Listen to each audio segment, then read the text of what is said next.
Can't see anybody. Hello? Are you there? How are you? Good? Good.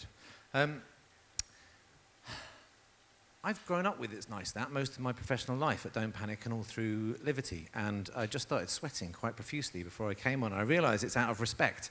Not that you usually sweat out of respect, but I think I am sweating out of respect because I've, probably like you, why the event sells out. I rate It's Nice That as a benchmark of good work, and that's probably why we're all here. So I'm just really grateful to have the chance to talk to you. So apologies, I can talk quite fast and I'm going to sweat a lot, so it's going to be 10 solid minutes of sweating and talking. Or it could just be that we've had 3 fantastic and thoughtful, exceptional, I think, speakers. Or it could just be that I badly chose to wear knitwear to a sauna. Either way, we'll get down to business. I would like to talk to you about a lie. I'd like to talk to you about the lie of the business model of the late 20th century, which has always been, to some degree, based on exploitation. Exploitation of individuals, exploitation of creativity, exploitation of the environment. Ultimately, that was the business model that got us through the latter part of the 20th century, and it's time to call bullshit on it. It's time to call bullshit on the notion of growth for growth's sake, and all of the clients, organizations that we're in, which are pursuing the goal of scale for no other reason than scale. And it's not that I'm wholly down on the late 20th century. Of course, it gave us lots of good things. It gave us nanosurgery, and it gave us the internet, and it gave us the Spice Girls. But history will judge us dimly, I view, because we've left the great fridge door of history open, and it starts to smell bad. And at the beginning of the 21st century, I don't think we can tolerate the business model that's got us into this mess. And it is a mess, and we know it's a mess. It's a radical and disruptive mess. And I'm sorry to get into this level, but this is where all of our work goes. And I think good work, yes, but our work will ultimately be judged on its impact. And I think we have to absolutely ask ourselves a series of questions, because non-circular products, as in non-sustainable products, built with supplies that we cannot replicate or reproduce any longer, is tantamount to a war crime in a world that is 60% already over its biosphere. If we're not asking that of our work, then we're not asking the right questions. We know that we're almost at war with ourselves, and our ideas of design and how we integrate what we do, what we make, and how we exist together are also at a breaking point. It is growth for growth's sake. In medical terms, is cancer. In our industry, sometimes it's just another brief. And we really need to question that, I feel, because it's getting us into a very dangerous place. It is unacceptable to have a brand essence of happiness, yet use more water than you need for every bottle of Coca-Cola in the creation of it. We have to ask the questions of our clients, of the briefs, and of the opportunities that we're working with. We, and our industry, has to avoid being the suicide note of signature on humanity's suicide note to itself. And when we say the choice, I really believe it. It's a choice we absolutely have to make of whose side we're on, whether we're part of the problem or whether we're part of the solution. And when we say we, really I mean you. I think this is the challenge of our times. And I think the only real mistake that we can make is to believe that the way things are is the way things have to be. I think that's wrong. I think it is our power in all of us, in the creative and good work that we do, to go a bit further, to challenge a bit more, and to ask more difficult questions. And the truth is, we have to, you have to, because there is nobody coming to save us. There is no higher plan. There is no greater strategy. There is no one with a big master idea that gets us out of this mess. And if you don't believe me, you need to. And I love a Donald Trump meme as much as the next person. I love the idea of complaining and bitching about it because it is a fucking mess. But even more than that, we need a plan.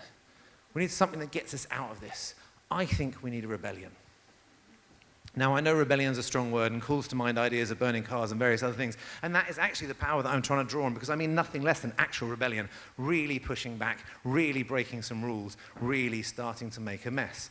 But I mean a kind of sexy Star Wars rebellion, because it has to be one that we enjoy and one that we own and one where we make great stuff. The challenge is, of course, if we're talking about rebellion and rule breaking, who do we look up to? I think we're suffering a crisis of imagination at a leadership level in society today, and certainly in business. And I shall be goddamned if once again I'll give a young creative entrepreneur Uber as the business model of anything. The Uberization of anything is untested, unproven, and worse, possibly toxic. I think we have a short-sighted, too narrow view too often and too highly regard Silicon Valley and don't understand all of the horseshit that sits behind so many of those unicorns. So I think we need to look to history. And in history, I think I found the appropriate role models for our age. the golden age of pirates. And so I spent the last 2 years, what began as a metaphor, looking into the history of this radical moment of rule breaking when the millennials of the 18th century pushed back on the broken rules and the broken system and the broken society of the day. And lo and behold, they did. And the success they created was written out of history. It was written out of the history by the establishment that they threatened so badly until now. And I know what you think. I know that what we all think. We all have this preconditioned notion of pirates, born of Peter Pan and various other things. And it's absolutely fine. If not this, then a kind of slightly sexier Johnny Depp version of pirates. But I want to smash that, because the truth of pirates is quite different. I want to introduce you very quickly to my heroes of the pirating, the golden age. Up here we have got Black Sam Bellamy at 28. He was the first billionaire of pirates, known amongst his crew as the Prince of Pirates, who they called themselves Robin Hood's men. Up here we've got Edward Teach, a.k.a. Blackbeard. He was the archetype of the pirate brand. So dedicated was he to living the pirate values that he would set light to the ends of his beard, just to strike fear into the hearts of his enemies. And up here we've got Black Caesar, one of the first but not the only black pirate captains. And up here we've got Anne Bonny, a female pirate captain, a legend of her lifetime. And if you were to get a sense of what these guys were like and how they were regarded at the time, you would absolutely be looking like this, because they were front page news. They were the gossip, they were the media darlings, they were loved and they were hated, they were hotly debated as to whether they were good things or bad things, and they were the unicorns of their time. They were the opportunity across the sea in the far west that stood for something new and that stood for something different. I would argue that the golden age of pirates' rightful place in history is somewhere between the levelers as working class heroes and social revolutionaries like the suffragettes. And I know that's a tall claim. So let me just quickly take you through a little bit of true pirate history. Right, global branding. By and large, we all think that was Coca-Cola in the 1880s. Well, it wasn't. It was the pirates, because, of course, the first global brand was the skull and crossbones, deliberately intended to become a viral meme that took over the world. Secondly, dual governance, a system of checks and balances in every organization. The pirates had this nailed. The captain was equal in power to the quartermaster, once in charge of culture and the other one in charge of strategy. Not seen in business for another 25 years. Social insurance, the idea that if you lost a leg, this is where the wooden legs came from, you'd be awarded 800 pieces of 8. If you lost an eye, 100 pieces of 8. Eventually an inalienable human right in the 1940s. Universal suffrage. First seen on a pirate ship. Anywhere else, we think it was Greek Athens that came up with this idea, but actually the first time that we see participative, representative, full suffrage on Earth was on a pirate ship. Pay equality. Well, actually, we can't even compete with this one now, because we still haven't managed to get there. But on board a pirate ship, true and transparent pay, regardless of gender, ethnicity, or background. Diversity by design. The pirates went out to generate true diversity, true equality. The only place on Earth where people of color, women and men, all shared equal opportunity, equal say in the matters at hand. And I could go on. Many of the innovations and things that we're chasing now in organizations, the pirates were there first, again and again. And even when it comes to issues like same-sex marriage, first seen on a pirate ship called Matillage. So sophisticated was that it even had an inheritance clause. And if you're not convinced, cocktails. True fact. Invented by Sir Francis Drake. A bit of rum and a bit of mint and some weird tree bark stuff and some sugar. It's basically a mojito. And the need for this history lesson, the need to bring this back now, because exactly 300 years ago, there was a surprising degree of similarity. There was this backdrop of international, interconnected conflict. There was the average age of a golden age pirate, by the way, was 28. There's an entire generation looking out at a broken and unfair, unjust system, a completely corrupt and self-interested establishment, and once again, this question, this notion that we do things the way things are done because that's how they've always been. And this generation said, no, fuck you, we're going to break these rules and rewrite them. And that's what distinguishes this age of piracy from anything else, from any other. It's not like your Somali pirates or the Chinese pirates, which are all great and amazing and interesting stories. This 35 years is one of the most pronounced periods of innovation, everything we've just seen, in human history. And this I discovered midway through writing the book. I thought it was a metaphor for change and rebellion, because I think that's what the world needs. But actually, by the time I got to the end of the book, it was something more like a manifesto. Reason being, pirates fuck shit up. And this is what I think we truly need to get our hands on. This idea of change being actually each and all of our responsibility. This is where I began. It's the quote that still sits on the cover of the book, which, frankly, I can't believe I haven't got in more trouble for. But this idea that we all are up against the establishment and the organization, this idea of rule-breaking and rebellion being something that's easy to fall in love with, actually comes from a very serious place. if you look back across history, each time that pirates come onto the horizon, whether it's cyber piracy, music piracy, online piracy, or even the pirates I'm talking about, it's when there's abject market failure. And that's what I think we're looking out at. The broken business model of the 20th century based on a notion of exploitation each and every time. It's time for pirates. It's time for some ideas that have been existing, innovating on the edges, in the shadows, to come forward.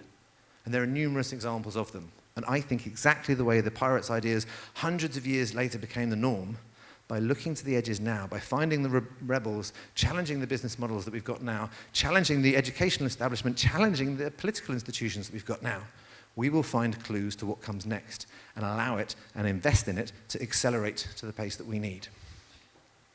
In the book, through looking all the decades of piracy that I found these kind of principles that sit across them all. And I think they might feel familiar to some of you.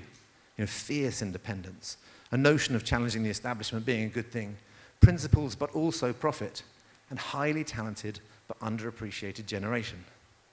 This is what I think it means to be pirate. And at the core of all of their success and everything they challenged sat a thing called the Pirate Code. And it's where those rules sat, you know, the ideas of social insurance or equal pay. And it's incredible. Through 30-odd years, how consistent these different articles within the Pirate Code remain. And it's because they were based on something that we've lost. A set of decision-making principles based on principles, based on values.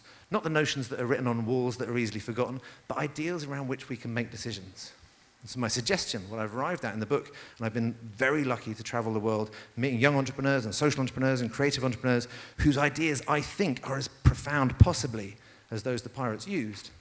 And I've begun to establish a Pirate Code 2.0, which I know begins to sound a tiny bit glib, but that's how big some of the ideas I've been trying to find are.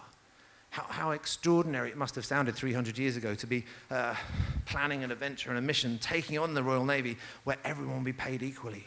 Or that we might have a black captain or a female captain, ideas that were considered seditious at the time that have now found their place, most of them. What are the ideas now that we're looking at? Is it just the brief that we've got? Is it next quarter's targets? Is it our business objectives? Are we at the right level? Are we using our creative ability and potential at the right level to the scale of the real challenges we face? Or do we need to dream a little bigger? And that's what I've included in the Pirate Code 2.0, and I hope that it's just the very beginning, and it certainly seems to be. Like I say, it's not the notion of values that we might write on the wall and forget. It's about something so much more. I've only been a few weeks into this. It's my first book. I'm learning a lot, and I'm sure I'm getting a lot wrong. But something that surprised me more than anything else, 3 weeks in, is this. These emails that I've begun to receive of people who've been resigning from their jobs, who've been stepping outside of the way things are, who've been starting movements, who've been demanding promotions and taking on the entire bread-produced corporate shite in the shops. An incredible amount of rebellions, of rules being broken, but most importantly, like the pirates, rules being rewritten. And a couple of weeks back, I received this one. A young woman campaigning to help her friend be released. She was taken into Yarlswood Detention Centre amidst all the kind of storm there was over the Windrush news. A young woman emailing me to say that the campaign she'd created to take on the might of the Home Office was based on the framework in the book. The sense of responsibility at this stage is huge. Luckily, she's campaigned successfully and has freed her. But what's happened to me now, the book's out and doing quite well, is every single day I'm receiving 3, 4, if not more, rebellions coming through. And some that I love, some tiny individuals and some huge ideas. One that I thought might appeal to you is this Instagram channel. It's amazing, 0.0, defying the convention of our kind of casual alcoholism that sits amongst so many of us and our friends, but doing it in a beautiful and funny, thoughtful way. All of these ideas leading to what I'm beginning to call modern mutinies. It's way beyond the expectations I had. I was hoping that I might sell a couple of, 1,000 copies. This was a distraction project for me as I left Livity, but it's become something far more. And I'm trying to work out now how I measure this, how I manage this, and how I make the most of it. These daily rebellions, these modern mutinies of people who are truly defying conventions, who are breaking rules, and most importantly, are rewriting them. People who are collaborating together now, taking on systems that are around them, breaking them and redesigning them. So I leave that thought with you, as it's been so powerful to so many of the people who've engaged with the book. And I'm inspired on a daily basis. And I'm trying to work out how I fund the rest of my year, at least, to try and be the wind in the sails of some of these rebellions. Because I think the hour is upon us, my friends. I think the day is upon us. I think we live in historic times. And I think history tells us time and again that those who break the rules go on to be our legends and our heroes. And those who just follow the rules or just follow orders are viewed very dimly by history. And for people living in historic times, I think the day is going to be with us, if not already, when it is the right and responsible thing to do to break the rules. And that's not easy. I think we're hardwired to follow convention and habits and norms and everything around us. So I think it's time to start flexing that muscle. I think breaking some rules becomes a skill, a 21st century skill, something that's important to everyone. So I urge you to think of a rule, a shit one, one that needs breaking, a stupid one that annoys you, and think of what you're going to replace it with, and break it. Break it like you fucking mean it. Break it from the heart, and break it tomorrow. And see how it feels. The world won't stop, no one will die, and if you feel a little bit stronger, if you feel a little bit bolder, if you feel a little bit braver, then something good has happened. And then start to make it a daily habit. Because that, my friends, is the rebellion I think that we need. Thank you very, very much indeed.